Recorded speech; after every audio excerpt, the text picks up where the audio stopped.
Welcome to Smart Wealth with Joshua. Your daily stock analysis and catalysts talk. Today, we're looking at Nebius. If you find our talks useful, please consider subscribe, like, and comment underneath. Okay, so today we are looking at a company that, honestly, it breaks almost every traditional rule of financial gravity. Yeah, it really does. I mean, we're talking about a company that just posted a $500 million net loss, right? Yeah. And they are preparing to burn through cash at an absolutely unprecedented rate. Unprecedented is definitely the right word for it. But at the exact same time, the biggest technology giants on the planet are literally lining up to hand them $46 billion. It is a massive paradox. And, for anyone watching the market right now, you really have to figure out what is actually happening under the hood here. Right. Because Nebius is sitting dead center of the global artificial intelligence computing deficit. Which is a crazy place to be. So the mission for you listening today is really figuring out, is this the ultimate pure play opportunity to capitalize on the AI power shortage? Or, and this is the fear, is this a hype train that is just going to completely derail when the bill finally comes due? Exactly. And to answer that, we need to unpack the actual mechanics of their contracts, the proprietary technology they're building, and the very real risks they face. But you can actually make sense of this wild setup. Right. And to make sense of it, you really have to start with the sheer scale of the fundamentals, because the revenue trajectory we are seeing right now, it's just not normal. Not normal. It's not normal for any sector, and it is certainly not normal for heavy infrastructure. So for the full year of 2025, Nebius hit $529.8 million in revenue. Wow. Yeah, that is a 479% increase year over year. Let's just pause on that for a second. Huh. Almost 500% growth. Yeah. When you see a number like that, I mean, the immediate instinct is to think, okay, they are artificially buying revenue, right? Like there's slashing prices to zero just to get customers in the door. But when we look under the hood, that doesn't actually seem to be the case. No, not at all. And the quality of that revenue is what is actually driving Wall Street into an absolute frenzy right now. Okay, break that down. So their AI cloud segment, which is, the core of their business, making up the vast majority of their revenue, that segment grew even faster. It grew at 547%. That is absurd. Right. And because of that massive acceleration, they exited 2025 with an annual recurring revenue, or ARR, of $1.25 billion. $1.25 billion. Exactly. And that didn't just beat analyst estimates, it actually beat their own management team's high-end guidance. And here's the part that really stood out to me. Because historically, when you talk about cloud computing, you were talking about a brutal race to the bottom. Oh, absolutely. It's a commodity market where you are just trying to underbid the next guy by a fraction of a cent, which absolutely kills profitability. But the EBITDA margins here, the actual operational profitability for their AI cloud segment, it flipped from basically negligible to 24% in the fourth quarter alone. Yeah, it's incredible. How are they achieving a 24% margin in such a ridiculously capital-intensive business? It comes down to something called the AI factory mode. Okay. See, the reason Nebius isn't trapped in that race to the bottom is that they aren't selling generalized off-the-shelf cloud space. They aren't just buying standard server racks and, plugging them into a wall. Right. They are literally designing proprietary infrastructure from the ground up. So they design their own server racks specifically tailored for AI workloads. They engineer their own highly specialized cooling systems. Which is huge for AI. Huge. And crucially, they have their own proprietary networking software called Nebius Fabric, which is an InfiniBand-based system. Let's break that down, because I feel like networking is often the hidden bottleneck for AI that nobody really talks about. It is the biggest bottleneck. Because if you have thousands of extremely expensive processors working on a single training model, but they can't talk to each other instantly, you are essentially paying millions of dollars for your processors to just sit idle at a digital red light. That is a perfect way to visualize it. I mean, standard Ethernet networking is like a highway with stoplights. Right. It works fine for streaming a movie or loading a web page.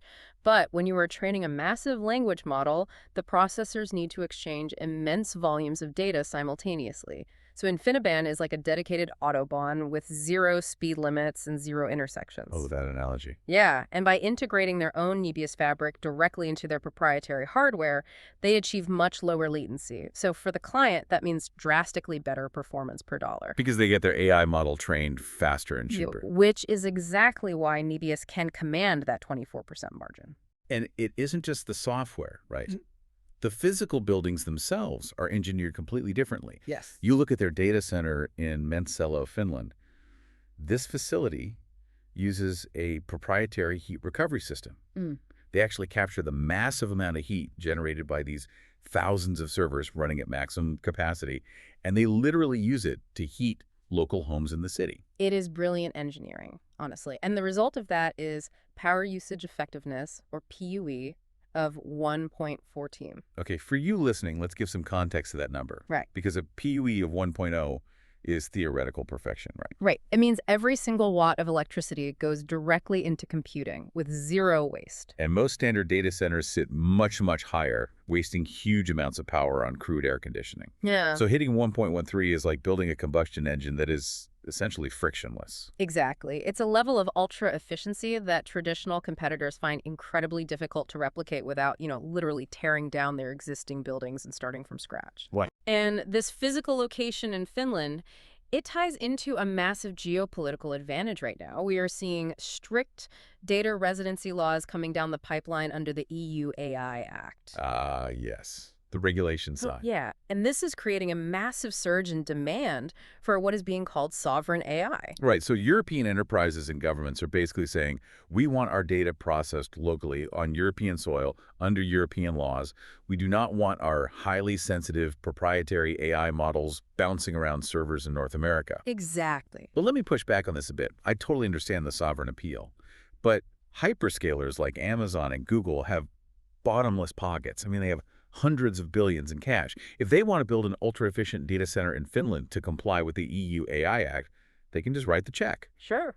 So how does this bespoke approach actually protect Nebius's market share from just being completely crushed by the tech giants?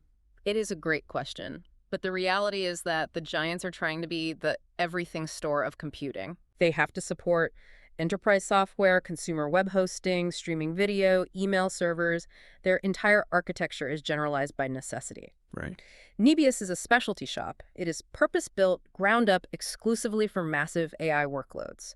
So when a major European corporation needs to train a highly sensitive proprietary model, they need to guarantee to regulators that the data never touches a generalized global network. Ah, I see. Yeah, so a sovereign AI factory with a 1.19 PUE in Finland checks every single compliance, security, and efficiency box in a way that a generalized cloud provider simply cannot pivot fast enough to match. And the proof that this specialized approach is actually working isn't just theoretical. I mean, it is sitting right there in the backlog. The backlog is insane. It is. Nebius recently secured an absolutely staggering $46 billion backlog.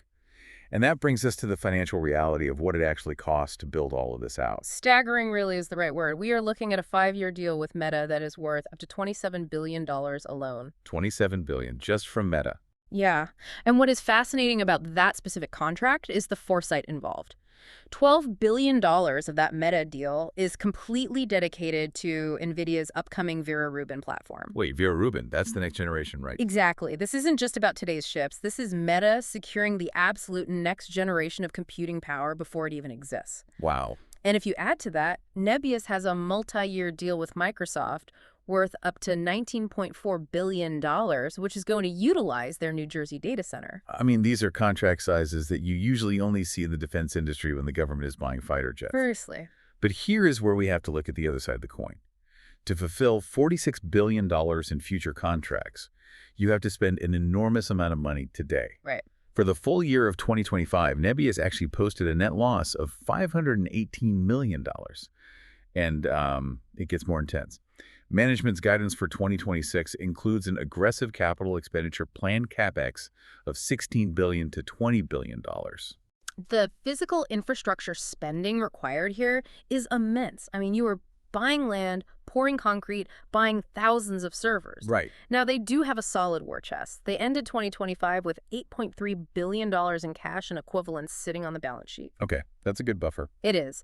But to help fund this $16 to $20 billion capex requirement without completely draining those reserves, they recently upsized a convertible senior notes offering to $4.6 billion. Okay, I have to stop you there and push back. Because if you are looking at your portfolio right now, deeply negative free cash flow is usually a giant flashing red siren. Oh, totally. If a company just lost $500 million Yeah. and is now planning to hemorrhage $16 to $20 billion in cash to build data centers, aren't they basically incinerating money at this point? Like, does a $46 billion backlog actually act as a guaranteed safety net?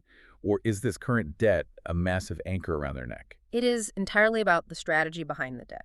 Saying they are incinerating money implies you are spending without guaranteed returns. Fair point. Think of this massive CapEx spend as a highly calculated bridge. The convertible notes provide low-coupon capital. In other words, Nebius is borrowing money at a relatively low interest rate. Right. This allows them to finance the heavy hardware acquisitions, literally buying the physical servers, the InfiniBand switches, the cooling units, without immediately strangling their day-to-day cash flows with high-interest bank loans. Right, because if they took on standard debt for $16 billion, the interest payments alone would bankrupt them before the data centers even turned on. Precisely. And when you have Microsoft and Meta contractually locked in for $46 billion, you aren't building these facilities on speculation, just hoping customers show up. They already have the buyer. You're building against legally binding, guaranteed future revenue. The billions in CapEx they spend today transforms into high-margin free cash flow the absolute second that capacity comes online in late 2026 and 2027. And clearly the stock market is aggressively pricing in that future reality because Nebius has turned into a pure momentum monster. If we look at the price action, on March 30th, the stock closed at $92.26. By April 14th, just over 2 weeks later, it hit $164.20. Which is wild. That is a 78% surge in roughly 15 days. The technical structure of that move is textbook extreme momentum. It wasn't just a single overnight spike based on a rumor, it stair-stepped higher. Right. Every time there was a minor pullback toward the low hundreds, buyers aggressively stepped in and bought the dip. It pushed right through the major psychological resistance level of $150 and just held those gains. It just kept going. Yeah, right now it is trading well above its 50-day moving average of $106 and its 200-day moving average of $103. That prior resistance at 150 has essentially hardened into a support floor. And the volume metrics confirm this isn't just a quiet drift upward on low participation, right? Yeah. In recent trading sessions, we've seen volume surge 51% to 68% above the 15 million average. Massive volume. We are talking about 23 to 25 million shares exchanging hands intraday. And a huge component of this is being fueled by heavy call buying in the options market, which basically forces market makers to buy the underlying stock, amplifying these massive intraday moves. Wall Street is just rushing to catch up with the sheer arithmetic of those Meta and Microsoft contracts.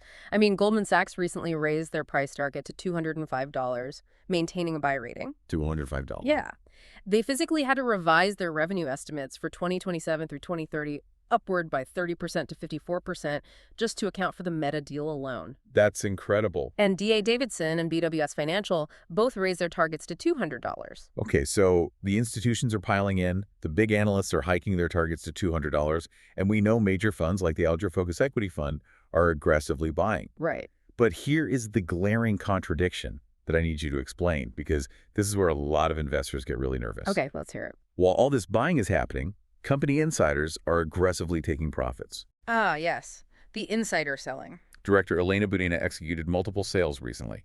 She sold shares at $140, then at $150, and then again around $161 on April 14th. Yep. The chief technology officer, Danila Stan, sold over 13,000 shares for roughly $1.33 million.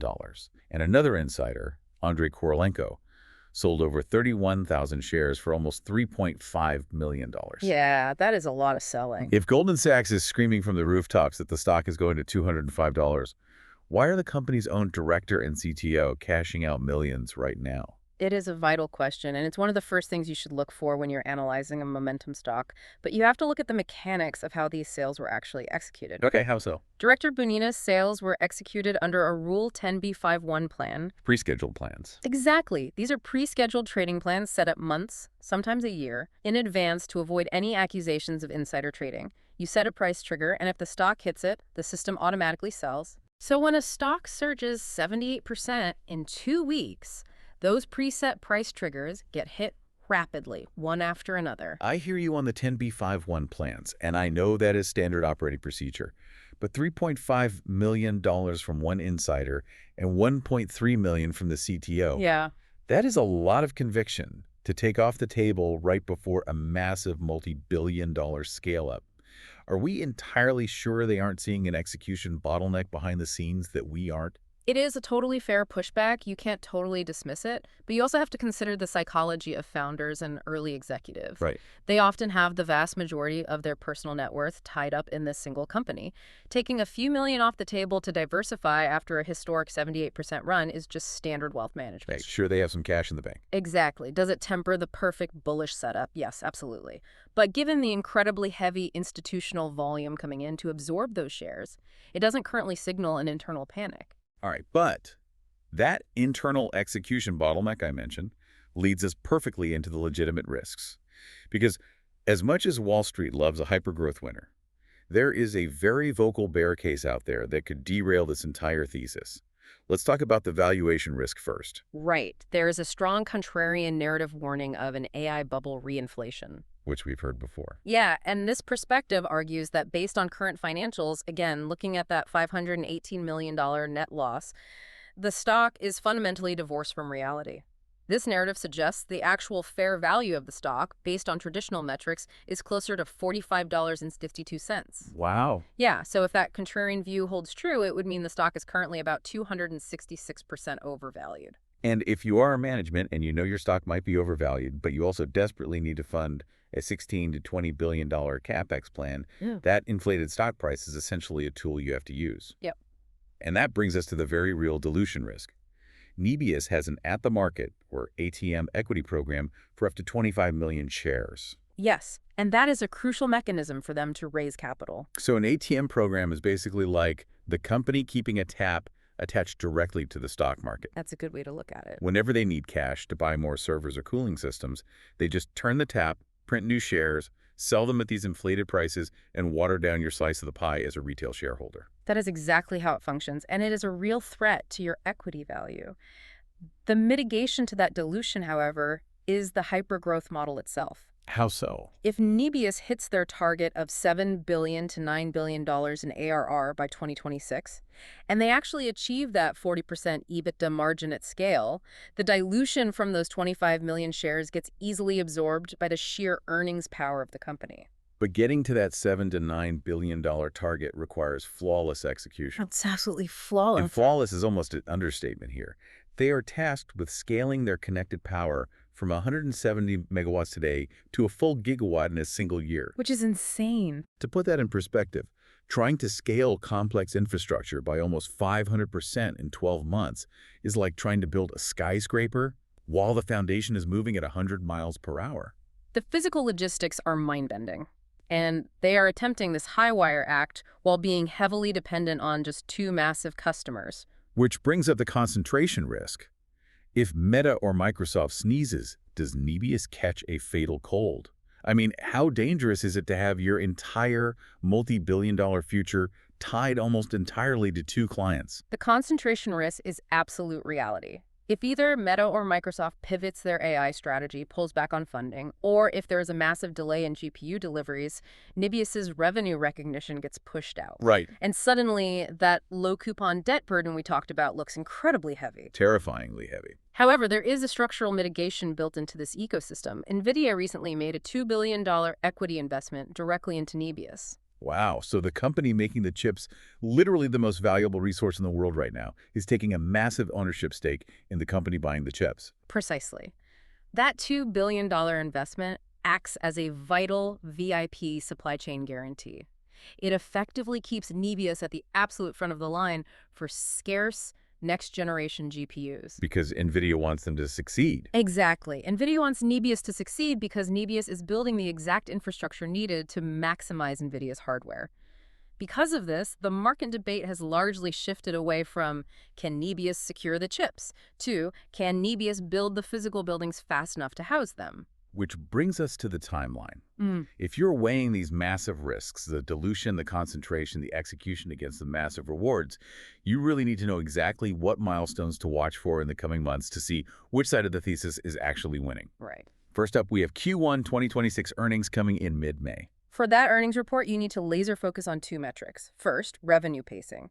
Are they tracking smoothly toward that 2026 guidance of $3 billion to $3.4 billion? Okay, and the second. Second, look closely at their GPU utilization rates. As soon as a server rack is powered on, how quickly is it generating billable hours? Any lag in utilization implies an execution hiccup. You also have to watch the physical construction updates. We mentioned the Lapienranta AI factory in Finland earlier. Yes. That is a 310-megawatt facility slated to have its first capacity ready for customers in 2027. And even bigger is their Missouri campus here in the U.S. That one is massive. It is a staggering 1.2 gigawatt project with a timeline for power delivery in the second half of 2026. I mean, a 1.2 gigawatt facility is enough power to run a medium-sized American city, dedicated entirely to training artificial intelligence. Every time they announce a successful construction milestone on those sites, it validates their future cash flow. And then there is the wild card that is driving a lot of the current volume right now, the speculative catalysts. The rumors. Unconfirmed takeover chatter is heavily circulating right now. Wedbush analyst Dan Ives has publicly speculated that Nebius could be an outright acquisition target for a hyperscaler like Microsoft, Alphabet, or Amazon. That makes me really stop and think about the chessboard here. Does it make more strategic sense for a massive hyperscaler to just buy Nebius outright, rather than spend years trying to build out their own ultra-efficient sovereign AI model in Europe just to compete with them? From a purely strategic standpoint, acquiring a turnkey AI factory that already has guaranteed NVIDIA supply and already has perfect European regulatory compliance built in would instantly solve massive infrastructure headaches for an Alphabet or an Amazon. It really would. But it works both ways. There are also unconfirmed rumors that Nebius might be playing the acquirer role. Reports suggest they are in talks to acquire AI-21 Labs. Okay, what does acquiring AI-21 Labs actually do for them? It would allow Nebius to add a proprietary model and agent platform directly to their infrastructure stack. Okay, so expanding beyond just hardware. Right. Right now, Nebius is basically an incredibly advanced high-tech landlord. They rent out the computing space. Acquiring AI-21 Labs would transform them from just a hardware landlord into a full-stack AI services provider. They could sell the software and the hardware as one unified package. Wow. So we have unprecedented hypergrowth, $46 billion in guaranteed contracts, a massive $16 billion CapEx burn rate, very real dilution risks, and major M&A rumors all swirling at once. It's a lot to process. It is. If we bring this all together for the ultimate wealth-building takeaway, where do we actually stand? When you synthesize all these factors, the moat, the backlog, and the risks, Nebius currently commands an 8 out of 10 bullish score. An 8 out of 10. Yes. The valuation may look stretched if you only look at today's earnings and that net loss, but this is a compelling multi-year hold, specifically targeting a 2 to 3 year horizon. So not a quick flip. Definitely not. The play here is to hold through this turbulent build-out phase to capture the actual revenue realization from the 2027 to 2030 Meta and Microsoft deployments. If they successfully execute that massive gigawatt power scale-up and hit their path to a 40% EBITDA margin, the upside from its current growth stage valuation remains highly asymmetric. It is truly a story of unprecedented scale. Yeah. But it leaves you with one final lingering question to ponder as you look at your own portfolio today. If strict data residency laws and sovereign AI truly become the global standard over the next few years, will computing power stop being viewed as a mere tech service? That's the real question. Will it instead become a heavily guarded, regulated national resource, much like oil or uranium? Mm-hmm. And if so, does the traditional tech monopoly map get completely redrawn in ways we aren't even anticipating yet? Think about that as you watch these massive data centers rise. Thank you so much for joining the conversation today. We'll see you next time.